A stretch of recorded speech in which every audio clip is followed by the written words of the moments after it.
Hello again, I am Blunty. Quick little video for you today talking about very fast external drives. We are time-stamped in the down below area if you need to skip to relevant parts that you're interested in. But if you do watch the whole thing chronologically, thank you for that too. If you wouldn't mind, pop a thumb just so we can fight against the YouTube algorithm, which always likes to kick the side of my head in. Leave a comment as well, which is even more appreciated. Earlier this month, I made a video about this, the Seagate FireCuda Gaming SSD.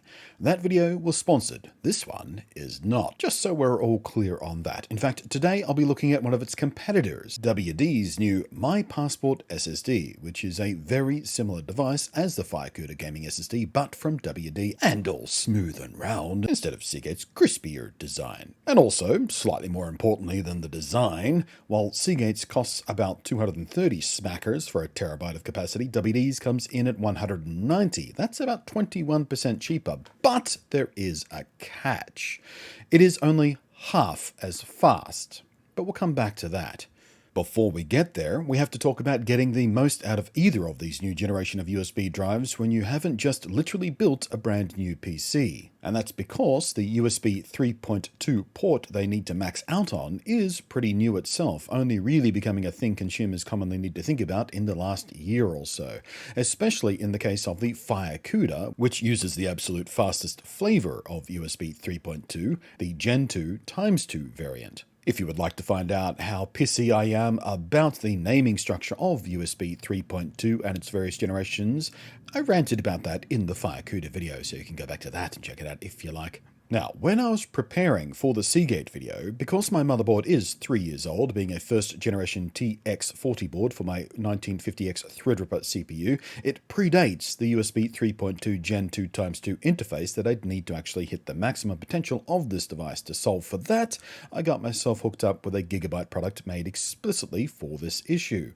The GC USB 3.2 Gen 2x2 PCIe expansion card, one of those products with a wonderfully utilitarian name because you don't need clever marketing-friendly names like, FireCuda, for example, for products like this. And in fact, it uses the same AS Media ASM3242 USB host controller chip that is in fact on many of the AMD TRX40-based motherboards, which we first saw USB 3.2 Gen 2x2 with. It uses a PCIe Gen 3 x4 slot and, well, that's it. Cram it in, turn your machine back on, and you're good to go. No other crap to do. No special drivers, no software, just seamless native USB 3.2 Gen 2x2 ready to go.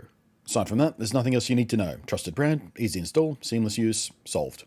So, with that done, how about this WD drive? Well, as I told you at the start, it's literally half as fast as the FireCuda, so you don't actually need the full-on USB 3.2 Gen 2 x2 to take max advantage of it like you do with the Seagate monster.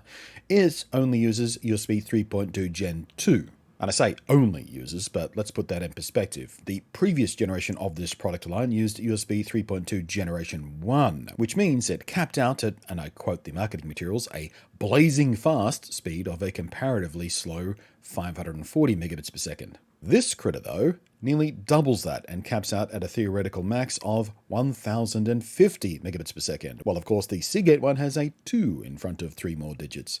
Now, does all this actually even matter? Well, it depends on what you're doing with it. If you're a serious gamer using it as an external portable games library install, yeah, it will matter. Sometimes. It won't matter with all games, but the games it does matter with, you'll notice it. But frankly, not in a dramatic enough way most people will actually care. However, if you're using it for backups, yeah, it matters a lot. Depending on what source you're pulling from, it'll be able to finish a backup nearly twice as fast, and that can be a huge time saver, especially if you're dealing with massive amounts of data. Say, for example, if you're like me and are moving around 4K video files on a regular basis. But if you're using it for simple storage media, or perhaps using it a bit more actively, for example, in a video editing workflow as a scratch disk or whatnot, for those cases, you'll probably struggle to notice the speed difference, except for, again, moving those files around en masse in backups. Either drive is plenty fast to keep up with 4K video editing, and transferring media from your camera or whatever to this drive will be choked off by how fast your camera's media card is anyway. And I'll guarantee you right now, it will be slower than these things. So between the two, unless you know exactly why full-on USB 3.2 Gen 2 times 2 speed would be a change maker for your own workflow, you're likely just as well off with the much cheaper WD option.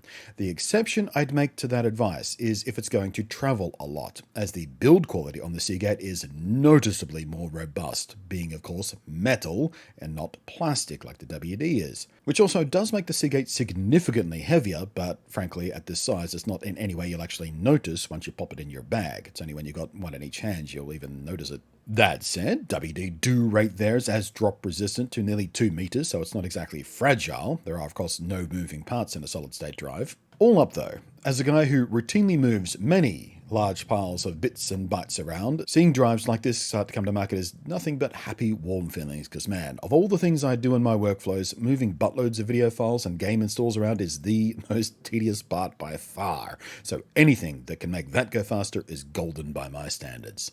Thanks for watching. I am Blunty. Thank you, as always, to the glorious, wonderful, generous, kind-hearted patrons floating up above there. And I will catch you next time.